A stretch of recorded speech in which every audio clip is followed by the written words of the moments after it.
We continue our discussion of solutions of Laplace's equation, which we talked about last time. Last time we had discussed the solutions in Cartesian coordinates. Today what we plan to do is to first take up the solutions of the Laplace's equation in spherical polar coordinates, and then depending on how much of time we are left with, we will attempt a solution in the cylindrical coordinates as well. So, let us look at our equation. If you recall, the equation is del square phi equal to 0 is what we are interested in. In spherical polar coordinate, the Laplacian is given by 1 over r square. So, del square phi is given as 1 over r square d by dr of r square d by dr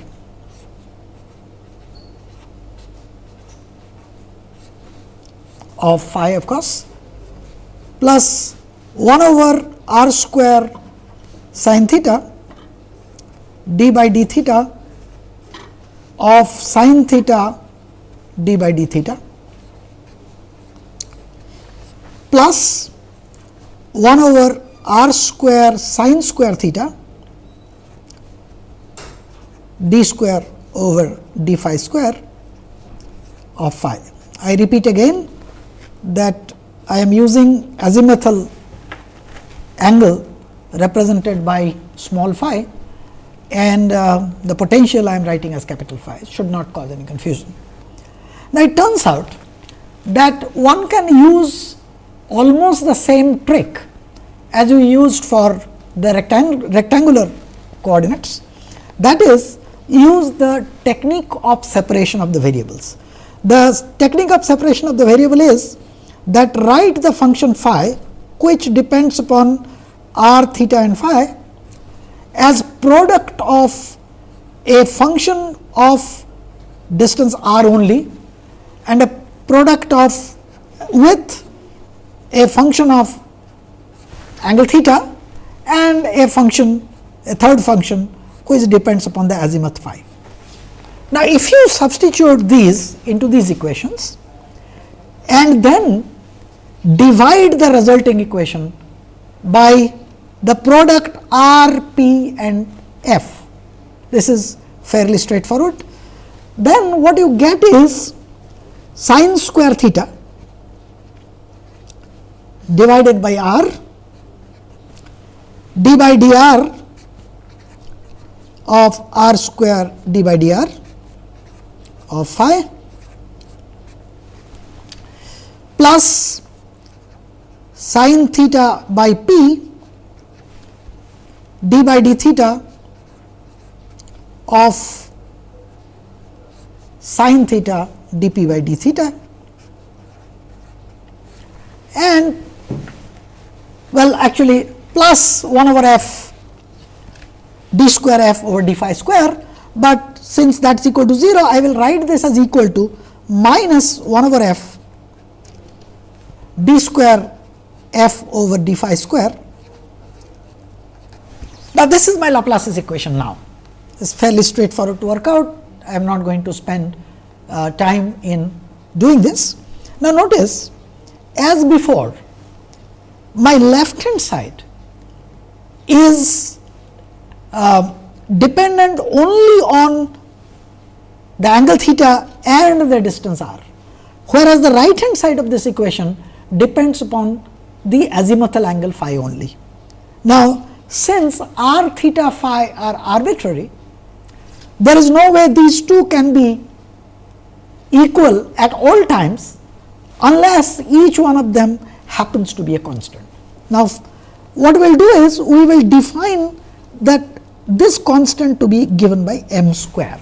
What is m square? We will find out, but we have said each one of them must be constant and it is equal to m square. Now, you immediately notice that I can solve the phi equation without any problem, which gives me d square f over d phi square plus m square f equal to 0.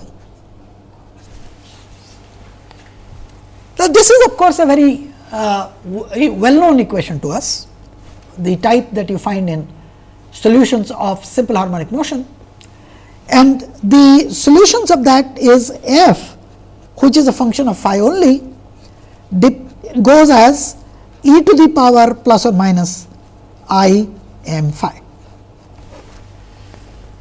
Now recall that my azimuthal angle phi varies from 0 to 2 pi, and since the function phi is single valued, the value of the potential when the azimuthal angle is 0 must be the same as its value when it takes a complete turn, that is becomes 2 pi. In other words, I must have e to the power I m phi plus or minus does not matter, must be identical to e to the power I m phi plus 2 pi. In other words, e to the power I m into 2 pi must be equal to 1, which restricts me to the values of m being integers only. So, m must be integer in order that the solutions as a function of phi are single valued. Now, once we have done that, let us come back to our original equation. So, what we have said is this, that if you recall, let me flash it for a moment, I had sin square theta by r square, this whole thing was equal to m square. So, what I could do is to divide this both sides of this equation by sin square theta. You notice if I do that, this term depends then only on capital R. The remaining two terms will depend only on theta. So, let us write that down. So, what I get is 1 over r d by dr of r square d by dr. This quantity is equal to, let me take the other two terms to the right hand side, that is minus 1 over p sin theta d by d theta of sin theta d phi by d theta of phi, of course. This is actually on r and this depends only on p, and plus m square by sin square theta. Now, once again I repeat my argument, that is the left hand side is a function of r only, the right hand side depends only on theta. So, therefore, for arbitrary r and theta, they can be equal only if each one of the term is equated to a constant. Now, for reasons that you will appreciate a little later, I will write this constant as equal to L into L plus 1. Now, remember I have not said what is L. So, what I use as a constant is totally immaterial. Now, once I have done that, let me first concentrate on the theta equation, which gives me 1 over sin theta d by d theta of sin theta dp by d theta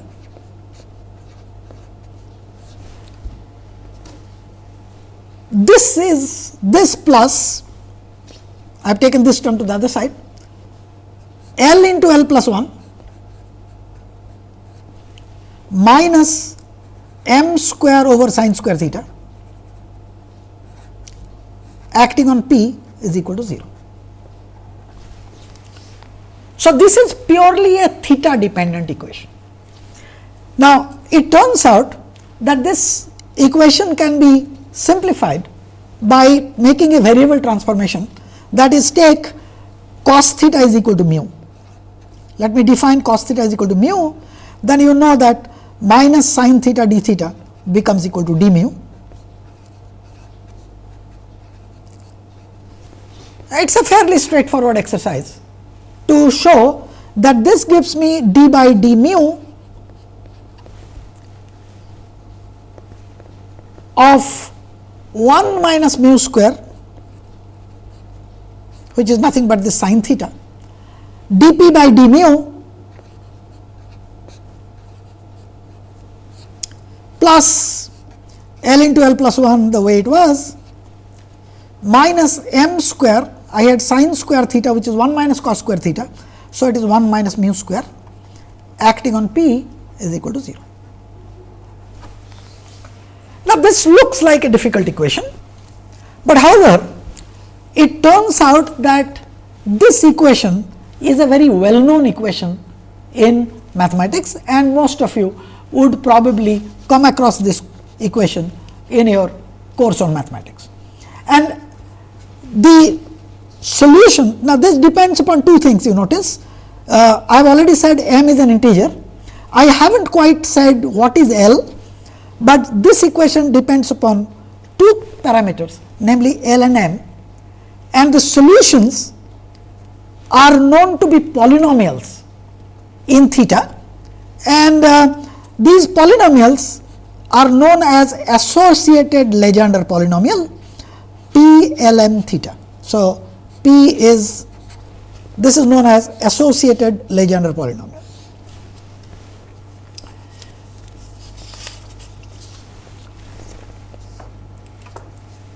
Now, I will actually not attempt to solve this equation because it is somewhat time consuming, but nevertheless it turns out that the solutions can be easily guessed, and I will come back to some points regarding what happens.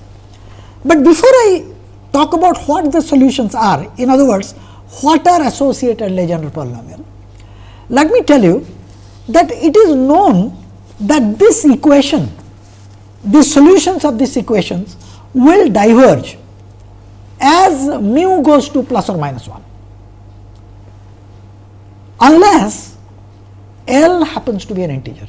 In other words, physically meaningful solutions of these equations, this equation is known for or exists when L happens to be an integer. So, what we have said is this: we have made the statement that m is an integer that came from the single valuedness of the azimuthal equation, and now what we are saying is that L, which also was included as a constant, also must be an integer.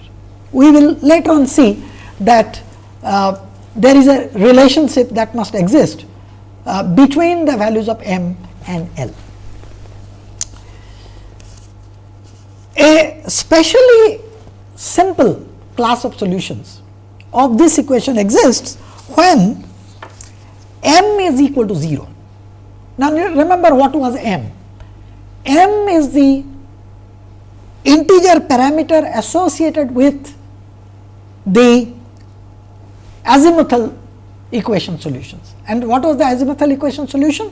The solution of the azimuthal equation was e to the power plus or minus I m phi.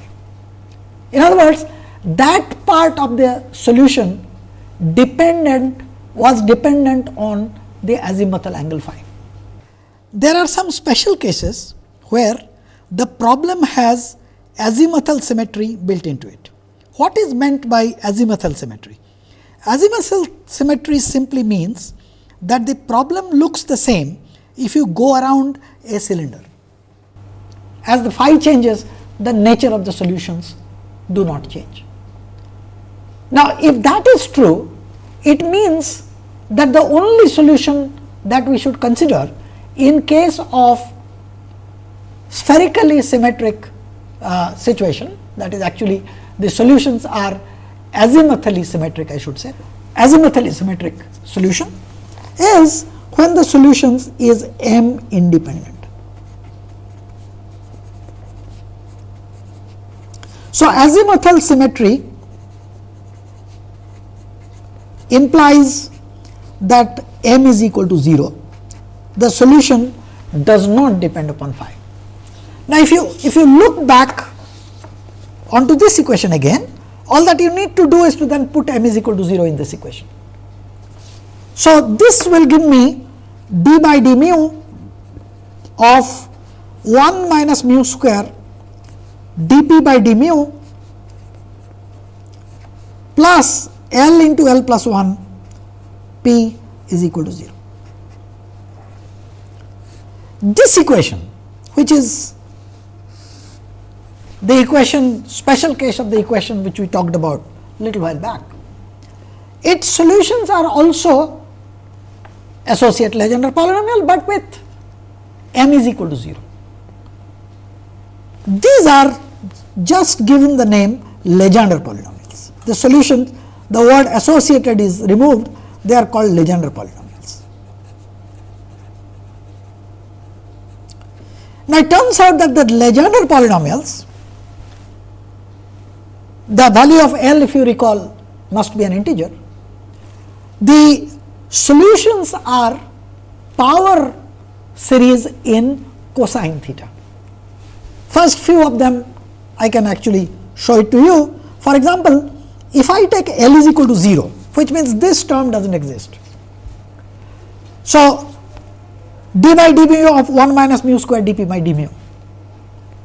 You can check that the one of the solutions would be p0, that this I will call it p0, and p0 depends upon mu or on cos theta, and that happens to be the solutions is constant, which will take it to be 1, normalizing it.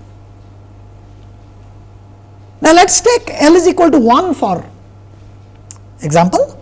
So, you notice that this becomes 1 into 1 plus 1, that is 2 times p. So, what I have is d by d mu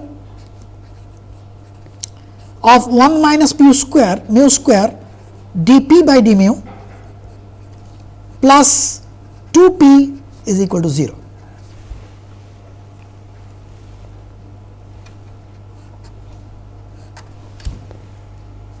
I claim that a solution of this equation is p is equal to mu, that is p1 of cos theta is simply equal to cos theta. You can check that. Say p is equal to mu, I get a 2 mu there, and if p is equal to mu, then dp by d mu is 1. So, I am left with d by d mu of 1 minus mu square. So, d by d mu of minus mu square, which is minus 2 mu plus 2 mu, which is equal to 0, it is trivially satisfied.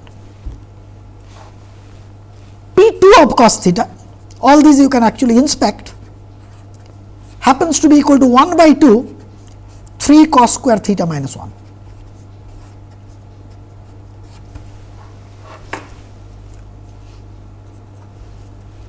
So, as I go along, P3 cos theta would be a cubic in cos theta, etc., etc. That is, PL cos theta is a polynomial of degree L in cos theta.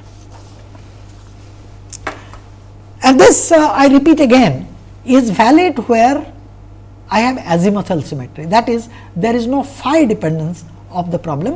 When I go around changing the angle phi, from everywhere the physics looks exactly the same. So, this is simply a picture of what P cos theta looks like. So, this is, notice that P0 is 1. So, I am plotting P cos theta against cos theta, which is same as plotting P mu against mu. So, when L is equal to 1, it is P0 is of course constant, which is the value 1, which is parallel to the x axis, and P1 is cos theta, which is same as mu. So, which is simply a line, and P2 is this one.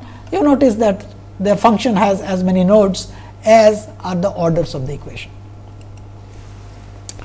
So, we are left with now radial equation. Once again, we are talking right now about the azimuthal symmetry, that is m is equal to 0 situation, where m does not appear. Now, if you look at the R equation, you find this is equal to 1 over R d by dr of R square dr by dr equal to L into L plus 1.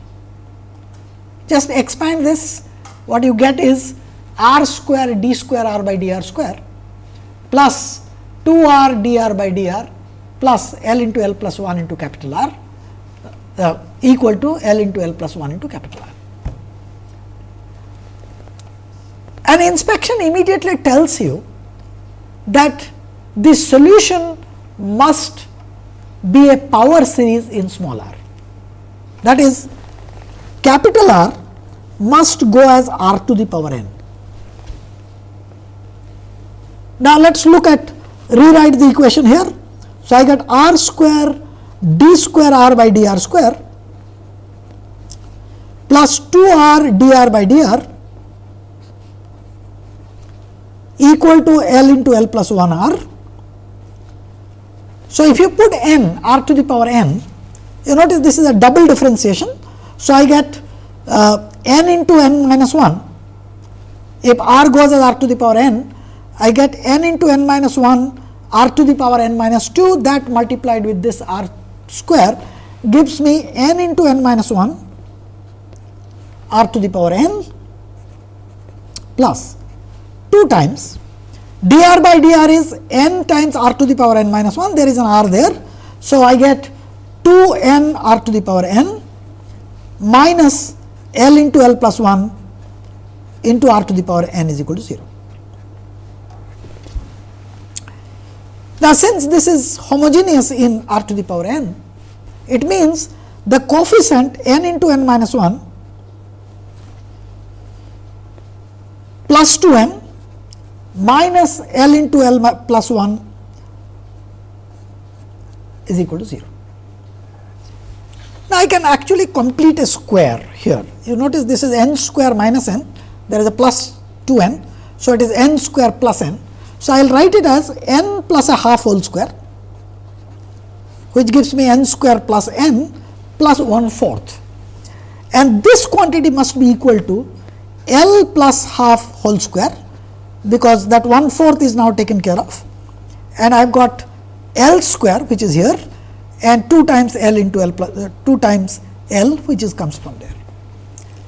Now, this gives me n plus a half is equal to plus or minus of L plus a half, which tells me that the value of n must be equal to L or minus L plus 1.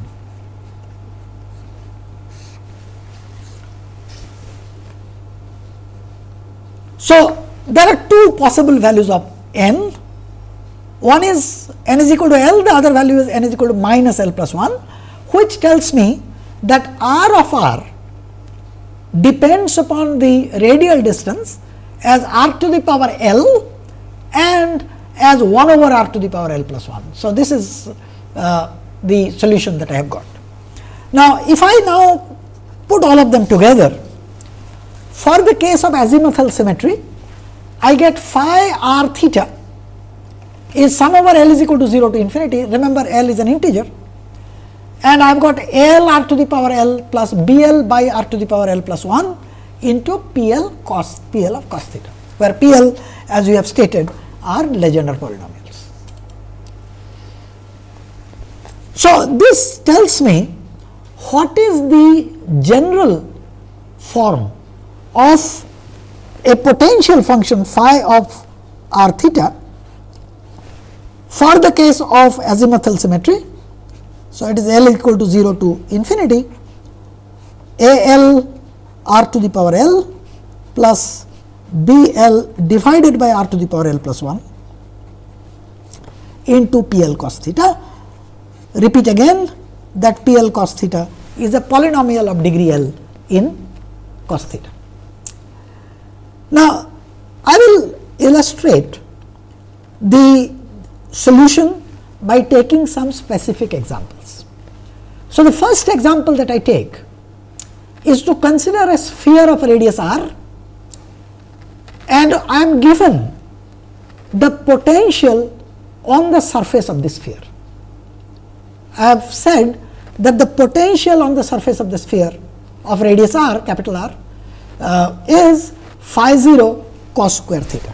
So, take phi on the surface of a sphere of radius capital R. This R should not be confused with the R component of the potential that we wrote down earlier. So, phi r theta. So, this only depends upon cos square theta. R is of course a given radius. So, this is some constant phi 0 times cos square theta. Now, I am required to find out the potential outside the sphere. Obviously, the what I need to do then is to look at a general solution here, and I realize that potential must become 0 as r goes to infinity. Now, that tells me that I need not worry about, or in my solution such a term L r to the power L cannot exist, because whatever solution I get, because I am doing it outside the sphere, r is greater than capital R. So, my solution then for r greater than r theta is sum over L is equal to 0 to infinity, the constants B L by r to the power L plus 1 into P L cos theta.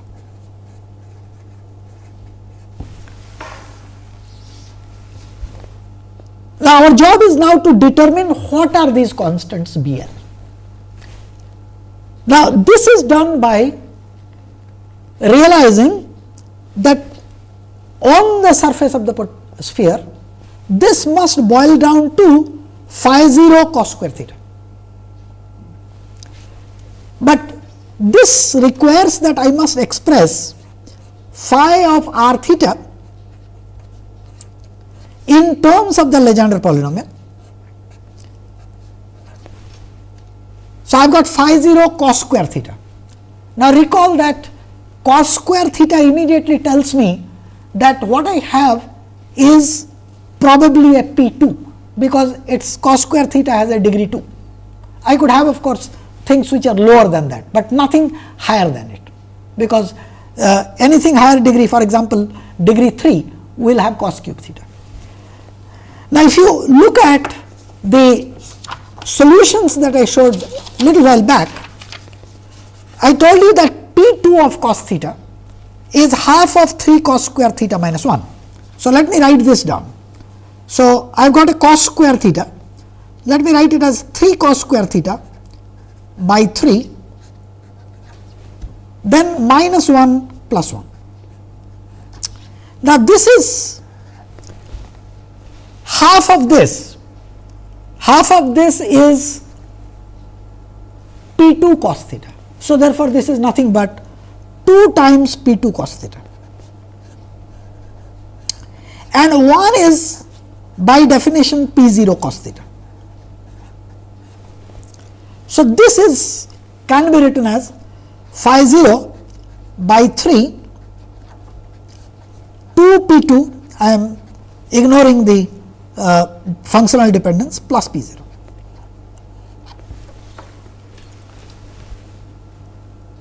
Now, what I need to do is to compare this expression with this expression here. There is another statement that I want to make, is that these polynomials are orthogonal. That is, if you take the integral of the product of a polynomial of a particular degree with a polynomial of a different degree, it becomes 0. So, if you now look at what should be, since this is my general expression for the potential outside the sphere. So, since the potential must give me this value when r becomes equal to r,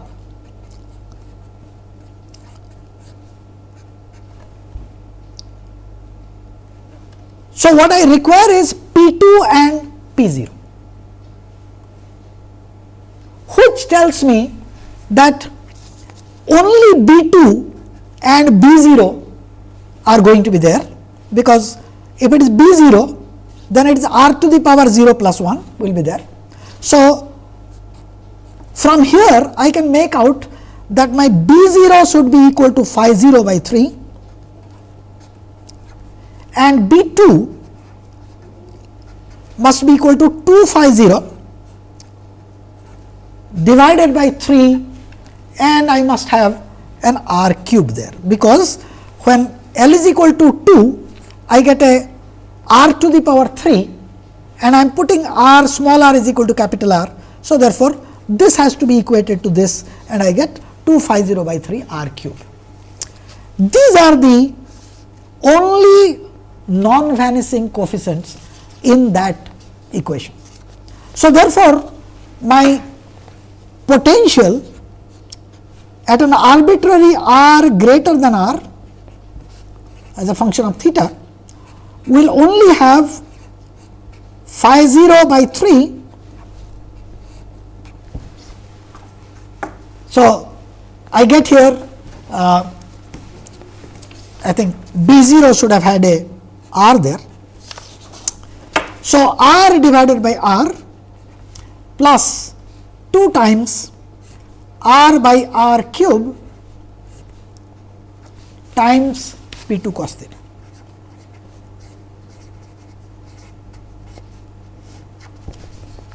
So, this is my solution for the potential outside the sphere. Let me take a second example, but this second example I will not do it with azimuthal symmetry, but I will do it without azimuthal symmetry. But before that, let me sort of summarize what happens when I do not have an azimuthal symmetry. This is actually fairly straightforward. If you recall, my r equation solutions were constant times r to the power L plus a constant divided by r to the power L plus 1.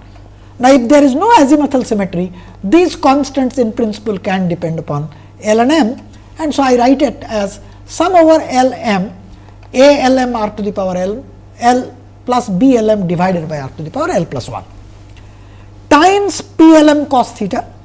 I told you already p L M are called the associated Legendre polynomial into C m e to the power I m phi plus d m e to the power minus I m phi. These were the solutions of the azimuthal equation. Now, these two angle parts p L M cos theta and e to the power plus or minus I m phi, they are combined into a different function.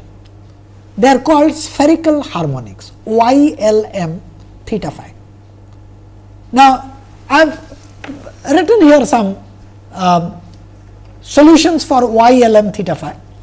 For example, y 0 0, remember p 0 was 1, but y 0 0 is 1 over square root of 4 pi. This is required for normalization, and like p L M, like the Legendre polynomial, the spherical harmonics are also orthogonal functions, orthogonal polynomials in both L and M. Now, it turns out that corresponding to given L, M can take value from minus L to plus L in steps of 1. What it means is that if L is equal to 1, then M can be 1, 0 or minus 1. If L is equal to 2, then M can be 2, 1, 0, minus 1 and minus 2. Now, between y L M and y L minus M, there is a very simple relationship. That is, y L minus M is simply minus 1 to the power M of y L M of minus phi. And these are the expansions. You notice slight changes. Y 0 0 is of course a constant. Y 1 1 is sin theta times e to the power I phi. Now, because of this relationship, I have not separately written down y 1 minus 1. It's obviously, it will be simply plus square root of 3 by 8 pi sin theta into e to the power minus I phi. Y n 0 is root of 3 by 4 pi cos theta. These constants come out from normalization, and these are orthogonal polynomial. But nevertheless, other than for the phi dependence, you notice one thing, that corresponding to a given value of L, it is a polynomial of degree L in sin theta or cos theta or their combination. So, like for example, this is y21. Now, y2, because L is equal to 2, the permissible things would have been sin square theta, cos square theta, but it turns out that it happens to be sin theta, cos theta here. And so, these are also the same degree in sin theta, cos theta. So, let me take a slightly different example, and this example is that I have a sphere of radius r which has a surface charge density given by sigma equal to sigma 0 sin 2 theta into sin phi. So, in other words, the problem does not have azimuthal symmetry because the charge density depends upon phi. We need to find potential both inside and outside the sphere.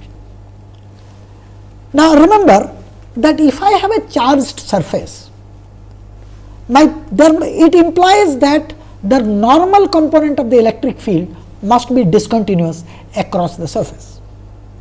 We have seen that tangential component of the electric field is continuous.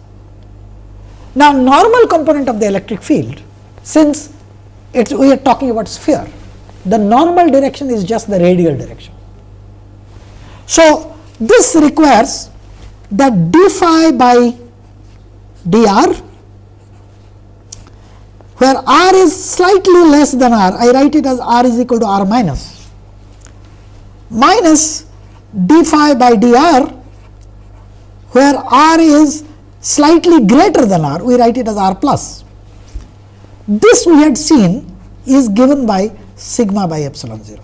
Remember, this is nothing but the normal component of the electric field just inside the sphere, and that is just the normal component of the electric field just outside the sphere. Now, I have an expression for phi which I had written down in general, we will come back to it, but let us look at what is this sigma. Now, sigma is on the surface. So, sigma on the surface is given as sigma 0 sin 2 theta times sin phi. Now, you can immediately rewrite it as 2 sigma 0 sin theta cos theta, and let me expand the sin phi as e to the power I phi minus e to the power minus I phi divided by 2i. So, this is I sigma 0, 2 and 2 cancels out, I have a minus I, but I am coming back to it. Now, recall the expressions for the YLM. You notice here that since I have got sin theta cos theta, okay, so obviously L must be equal to 2. But I have got only e to the power I phi there. So, the only functions involved in sigma are for L is equal to 2, but M is equal to 1 and minus 1. So, let us check that. Now, this works out to, if you look at those expressions, here I have given you rewritten the expression for y21 and y2 minus 1. With this, it turns out that these are square root of 8 pi by 15, y21 plus y2 minus 1. So, this is the charge density that I have got. How do I use it? Look at this general expression for the phi. The sum is over L, which goes from 0 to infinity, and M corresponding to the L. Remember, for a given L, M can take values from minus L to plus L in steps of 1. So, this is my general expression, phi r theta phi is given by that. Now, so if I look at it now, and I have got this d phi by dr. So, look at this expression again. So, let me rewrite it for you. Phi of r theta phi is equal to sum over Lm Am r to the power L plus Bm, actually Blm, Alm by r to the power L plus 1 and multiplied by Ylm theta phi. Now, what am I going to do? I am going to take the derivative of this function inside and outside, that is for r less than r and r greater than r, and then equate it to sigma by epsilon 0. But recall that if I am inside the sphere, the origin is a part which is included there. Since origin is included, I can't have functions of the form which is 1 over r to the power L plus 1, because the minimum value of L is 0. So, the minimum variation there is 1 over r and the function will blow up at the origin. So, therefore, inside the sphere this is the solution. So, let us look at it. Inside the sphere I have got sum over Lm Alm r to the power L Ylm theta phi.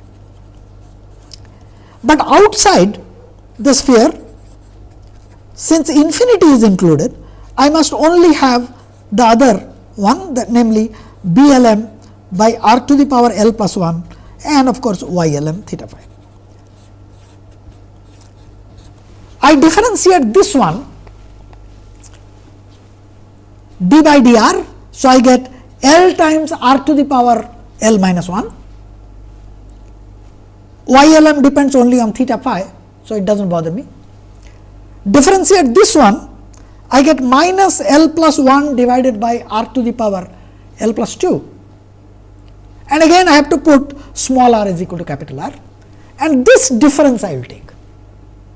When I take this difference, that is to be equated to sigma by epsilon 0. So, let me look at what it means. So, this is the part that comes from inside. Let me just illustrate that only at least with one term. So, inside I have got Alm r to the power L Ylm theta phi sum over Lm, and I am doing d by dr of that. So, that will give me sum over Lm Alm L times r to the power L, but my r will be put as L times r to the power L minus 1, but my r will be capital R. So, it is this into Ylm theta phi. From this, so this is what I have written down there. Now, remember that what we have in sigma are just L is equal to 2. So, in other words, in these coefficients that I have got, the only L that I need to worry about should be L is equal to 2. And if you take these things, then this is what you get: A 2 plus or minus 1 R plus 3 B 2 plus or minus 1. This is obtained by subtracting the inside part, outside part from the inside part, and equating this to what I have got there, and the Ylm functions cancel from both sides because of orthogonality. So, this is what one relationship we have. The second relationship comes from the continuity of the tangential component of E. Now, tangential component of E means derivative with respect to the theta phi directions. I need not really write it down, because those will be identical on both sides of that equation. So, that gives me a much simpler job, that Alm r to the power L is equal to Blm r to the power L plus 1 for all L and M, and in particular for 2 plus or minus 1. Now, these two equations we have to solve simultaneously, and if you do that, you find that a 2 plus or minus 1 is obtained as this, and b 2 plus or minus 1 is obtained as this. Now, what is my job? I simply substitute these a's and b's in the general expression that I have by just taking out the terms which are non-zero there, and you find that the expression for the potential for r less than r is given by this expression. This is done by rewriting the spherical harmonics in terms of their expansions, and r greater than r is given like this.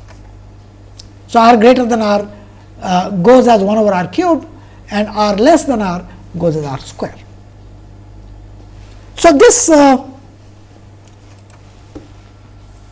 is what we get from here.